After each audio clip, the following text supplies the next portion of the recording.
अगर हम specially south Kashmir की बात करें, जो भी हमारे डिस्ट्रिक्ट्स वहाँ से हैं, they are completely they have been revolutionised. अगर मैं आसान भाषा में बोलूँ तो ये फ्रांस के डॉक्टर हैं। डिपार्टमेंट ऑफ हॉर्टिकल्चर के थ्रू आपको प्रोसेसिंग ऑफ फूड प्रोडक्ट्स भी सिखा देते हैं। आजकल जो क्लाइमेटिक कंडीशंस हैं, आपने इसका जिक्र भी किया था थोड़ा सा, ये बहुत अनइवन सी हो गई। सबसे पहले एप्पल स्कैब कंट्रोल करने के लिए सैनिटाइजेशन होनी चाहिए अपने ऑर्चर्ड्स की। हमारा walnut it's world class.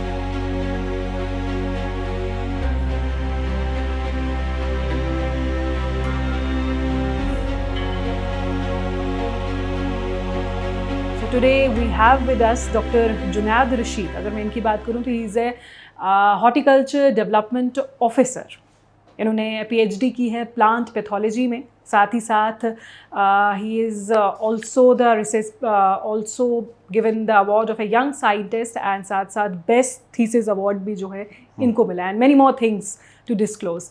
First of all, may I just thank you and welcome you to Radio Baramulla, sir. Most welcome. It's my pleasure being here. Sir, अगर मैं हॉर्टिकल्चर की बात करूं और कश्मीर की बात करूं, सो of course being a officer in horticulture, आपको इस बारे में हम सबसे ज़्यादा पता है।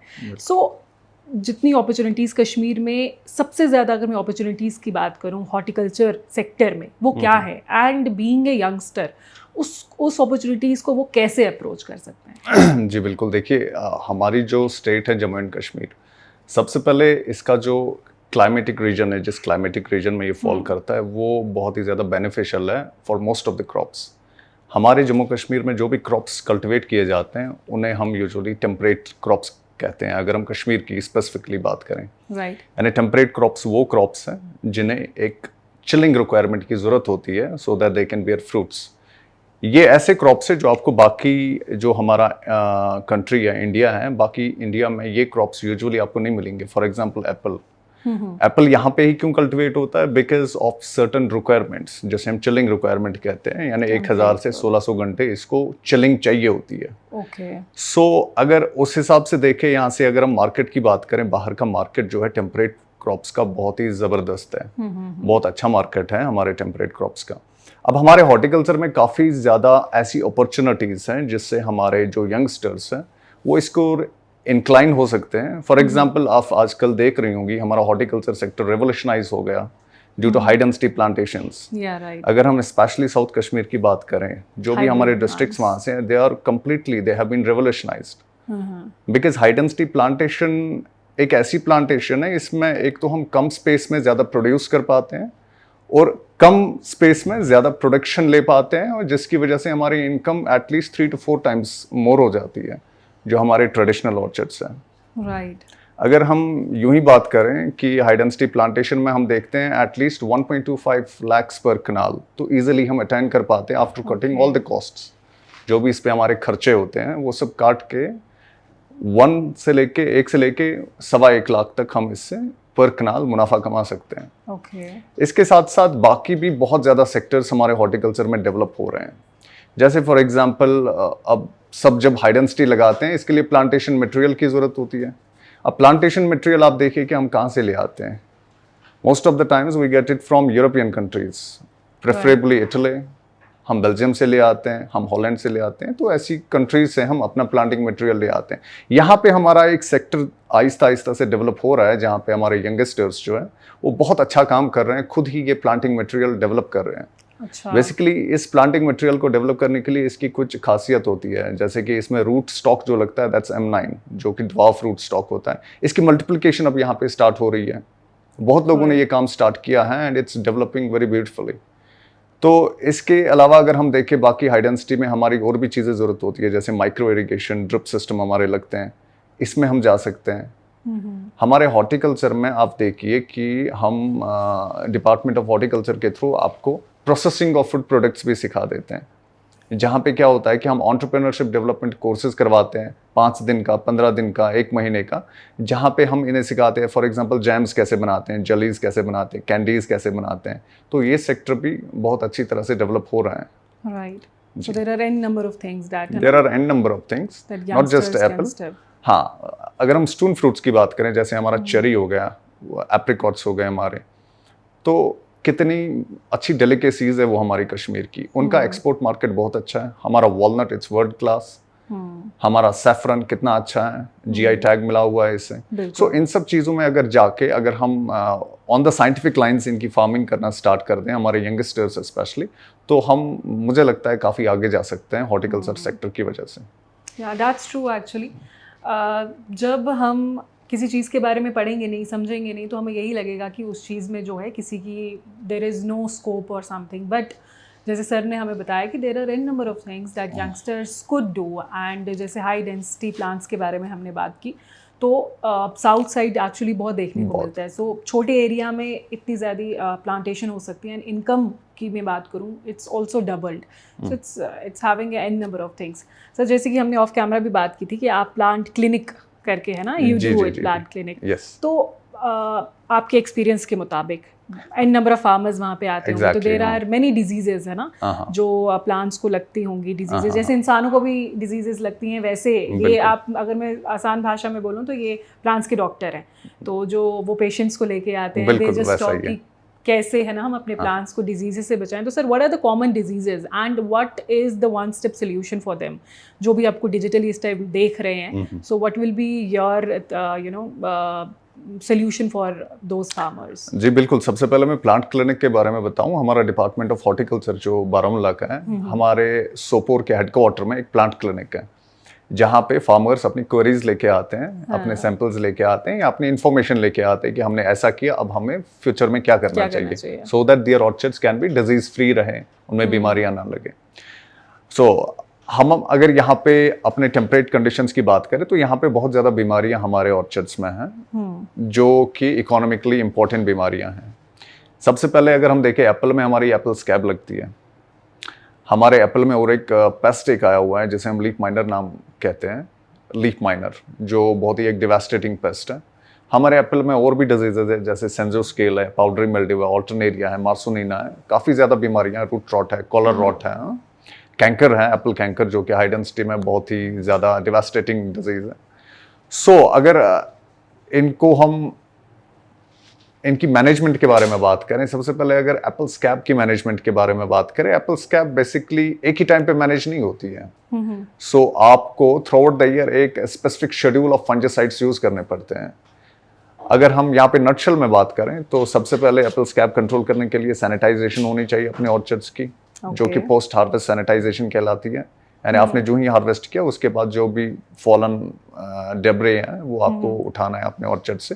उसके बाद एक सेट प्रोटोकॉल्स के तहत आपने उसमें फंजिसाइड स्प्रे करनी है, जो स्कॉस्ट कश्मीर से इशू होता है। जी, ऐसे ही जो भी बाकी डिजीजेस हैं, उनमें भी एक सेट प्रोटोकॉल है कि आप उनकी मैनेजमेंट कैसे कर सकते हैं। लेकिन अब हमारा काम ये रहता है कि हम चूंकि हॉर्टिकल्चर डेवलपमेंट ऑफिस में होते हैं, तो जो भी नियर बाय एरियाज होते हैं, उन्हें जब भी जरूरत महसूस हो तो वो वहां पे आ सकते हैं एंड नीड बेस्ड रिकमेंडेशंस ले सकते हैं। बिकॉज जो हमारा स्प्रे शेड्यूल होता है, that's for the ideal conditions. तो कभी कभार हमारे कश्मीर में, जो कि आइडियल कंडीशन तो नहीं रहती है, इट्स वेरी एराटिक, कभी बारिश ज्यादा, कभी धूप ज्यादा, तो इस बेसिस पे वो हॉर्टिकल्चर डेवलपमेंट ऑफिस पे आ सकते हैं या हमारे प्लांट क्लिनिक पे आ सकते हैं, वहाँ से वो रिकमेंडेशंस ले सकते हैं। दैट्स, है ना, मतलब ये सुन के, जैसे मैंने ऑफ कैमरा बात प्लांट क्लिनिक की सर ने बताया था, तो अब नॉर्मल इंसान बड़ा ही फैसिनेट होता है। अब जो फार्मर्स हैं, they know the things, but अगर मैं लोकल बात करूं तो वी डोंट, है ना, कम टू नो कि ऐसा भी होता है सच में कि प्लांट्स भी बीमार होते हैं, उनको भी, वो भी डिजीजेस से जो है सामना करते हैं, एंड उनका भी सोल्यूशन जो है, मैं ऑफिसर्स की बात करूं, the people who work in horticulture, वो हमें बताते हैं। सो ये आम लोगों को भी पता बहुत ज़्यादा, मुझे लगता है, जानना ज़रूरी है। तो sir, if we come about to our climate, आजकल जो क्लाइमेटिक कंडीशंस हैं, आपने इसका जिक्र भी किया था थोड़ा सा, ये बहुत अनइवन सी हो गई हैं, है ना, मतलब कभी जब ज़्यादा गर्मी होनी चाहिए तो नहीं होती है, या ज़्यादा गर्मी हो जाती है, तो ड्यू टू ग्लोबल वार्मिंग जो है, क्लाइमेटिक कंडीशंस हमारी बहुत ज़्यादा इम्पैक्ट हो रही हैं, और कहीं ना कहीं ऑफकोर्स प्लांटेशन पे इसका असर पड़ रहा है। So how can the local people deal with this conditions, and how वो अपनी प्लांटेशन को जो है बचा के कैसे रख सकते हैं? जी बिल्कुल, देखिए, climate change is a reality, ये तो हम देख रहे हैं।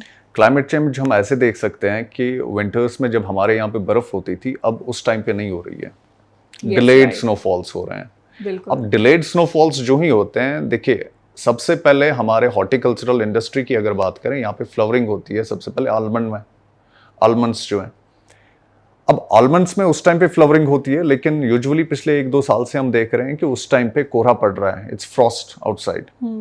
तो उससे क्या होता है, हमारी जो भी इन्फ्लोरेसेंस है, यानी फ्लावर्स जो भी है आलमंड्स के, वो डैमेज हो जाते हैं। So that's an impact.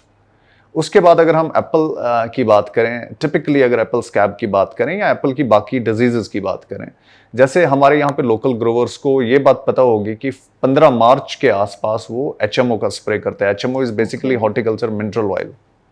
तो इस साल हमने क्या देखा कि प्लांट क्लिनिक पे ग्रोवर्स आ रहे हैं एंड हम उन्हें रिकमेंड कर रहे हैं from the first week of March कि आप HMO करिए, एंड दे आर लाइक नहीं, हम तो 15 मार्च से करते हैं।